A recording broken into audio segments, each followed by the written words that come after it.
Special thanks to these companies for being long-term partners of this channel.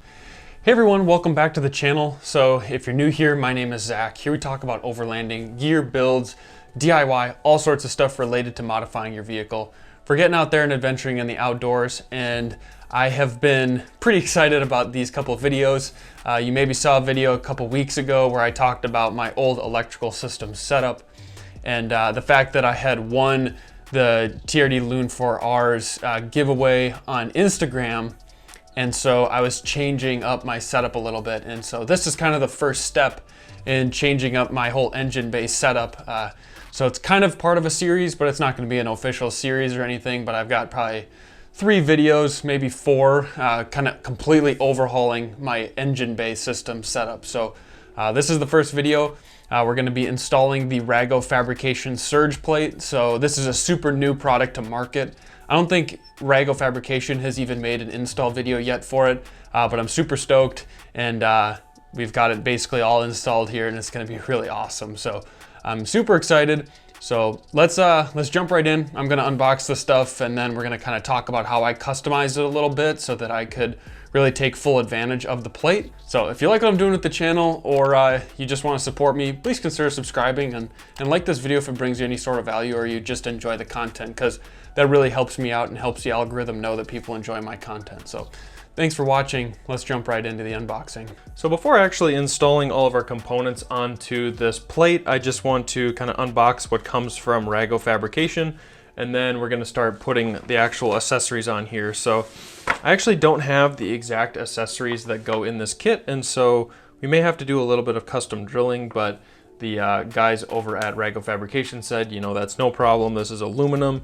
You should be able to do just about any customizing you really want to do with this plate. So that's a nice benefit to using this system, is it's pretty customizable as well if you don't want to do exactly how they have laid out everything.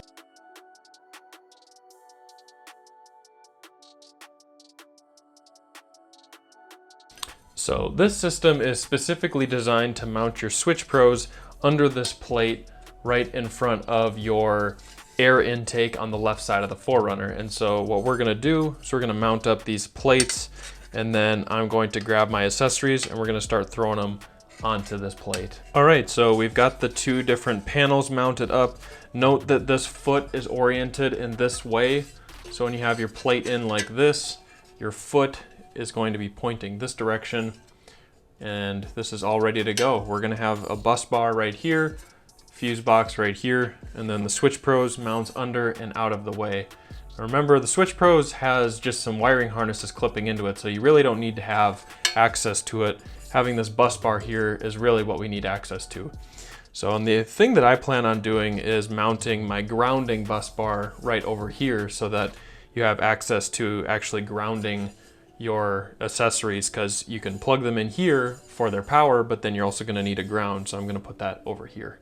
So that's what we're going to do. Let's jump right into it. So I've got the plate all laid out here. I've got everything populated. These are designed to be here, this and this fuse box. I'll list all the part numbers down below because Blue Seas sells a ton of stuff, but what I did is I added these extra grounding bars. So this is a grounding bar. This is also a grounding bar, and I think they're going to be really helpful. And then on the bottom side, we've got the switch pros. So yep, pretty stoked to mount this up. Also note the direction of the foot. That should be all good to go. And so what we're doing is we're putting this right here, and the bolt of interest is, let's see if we can get a good angle at it. Yeah, is that one right there. So in this foot, we'll just weave right around this hose, which should be perfect. And it's gonna situate down in here now. And then we're gonna have to put 2 bolts on this side. So the problem is there's no YouTube video right now for me to follow on how to do this. So I'm just gonna kind of make it up, and I think it should work out all right. So all we gotta do now is I'm going to bolt this into place. I'm gonna put that foot in that spot and just loosely put in the bolt. And then that should give me a good idea of where to put the bolts on this side so that everything looks right and should be level. Okay, so I tucked this up in here just to give me some better visibility. So now that I got that, I'm lining up this side of the plate with the curvature of this metal under the hood. And then I'm just marking with my bit roughly where I want to cut. Okay, so I want to just provide some sort of ballpark numbers. I'm going to go based off of this metal piece here. So on mine, if you can kind of see that, the metal here curves, and then there's this edge. So if we look at where I'm drilling my holes, it's roughly 1.125 in, and then 4.5 inches in from this little edge. Those holes are not that spread apart, so let's check the width of these holes. They're 3 3/4 apart, so that roughly checks out, I guess. So from 4.5, this hole is 4.5 inches in, and this one is 1 inch in from this metal shroud here, or this little edge. So 1 inch, 4.5 inches, and then this one is roughly 1 inch down from this curved part up here, and this one is about 1.5 inches. So those are loose dimensions. Double check those when you're doing your install, but I just wanted to give you a good starting point. Okay, so I just want to explain how I was able to install these Rivnuts without any sort of special tool. It's kind of a close space inside the 4Runner, right in that front engine bay area. So this is how I did it. I got a bunch of washers the exact same size. So I don't have as many washers here as I did when I did the install, but I pinched a ton of washers with a vice grip. And the reason for this is I used the vice grip and the washers to pull everything super tight to the vehicle. So I tightened down this Rivnut. This isn't actually the same Rivnut that's used on the vehicle. This is just one I had laying around. And this doesn't actually fit the thread type of this Rivnut. This is really just for demonstration. So what I did is take the Rivnut and tighten it all the way down so that the washers are flush with the Rivnut and the head of the bolt. Your Rivnut is going to be sitting like this up against your washers. So what this does is this allows you to have a nice place to grab on to the bolt and everything and pull it tight, because you want this Rivnut to be fully inserted into your hole before you start cranking it down. So once you do that and you're holding it super tight and against the side of the engine bay, that panel, you basically have a good grip on everything by using this vice grip to hold those. And then what you do is you come in here with either a ratchet, or you could use a drill or whatever, and you just start tightening this down. And what the tightening does is it pulls this towards the vehicle. Now, you would maybe think that at some point it's going to bottom out, but it really doesn't, because this metal here is supposed to be soft, and so it slowly starts to squish and expand in your hole and then create, you know, a thread that's anchored to the side of the vehicle. So that's basically how you do this. It's not too complicated.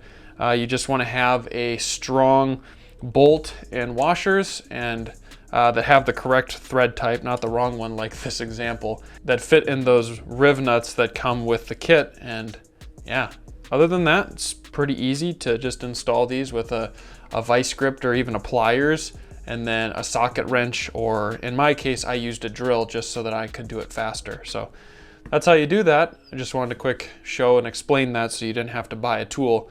And honestly, most tools don't fit in that space. So this is the way I would do it. So I got the plate mounted up. I think it turned out really nice. I basically tapped in a ground here to the frame and got this panel all mounted up. I think it turned out super nice. The one thing to note is just that the cable management for this is kind of challenging.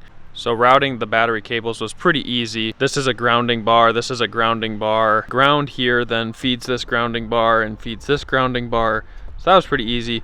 Running this power cable and the power cable to the switch pros is ran under this all the way over here to the battery. So that's how I ran that. As for running my cables to my switch pros terminals, it would be really easy to route them if you took off the headlight, but that's kind of challenging also. So it just kind of depends on how you want to approach it.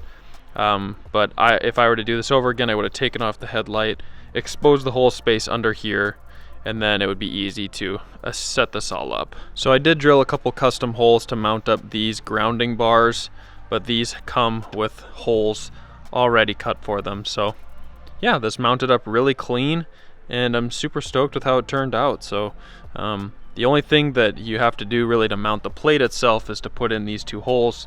Kind of talked already about putting in those anchors, and then there is one bolt that you put in way down there. Kind of see it. Let's zoom in. That bolt right there. You're gonna need like a swiveling head for a socket wrench. It takes some time to get it actually screwed in, but it's doable, and now super solid. So definitely like how this turned out. I just picked some random hardware here, and these all have locking nylon nuts on the back side. So that's all I did, because this will need special hardware. This will need its own hardware.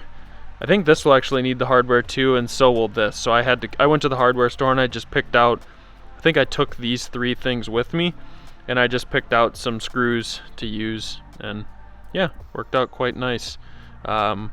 This one I think I drilled through the little foot and the plate, so these bolts I think were a little bit longer, but otherwise everything it was easy to set up. Just took a little bit of time and thinking and planning. I'll list all of these components down in the description below, so if you're trying to figure out what stuff I used here, then you can order them, because Blue Seas makes a ton of different stuff. So I know supplying those details might be kind of helpful for some of you. So yeah, that's basically everything, and if you have any questions, feel free to comment down below. Thanks for watching, and I'll catch you in the next video.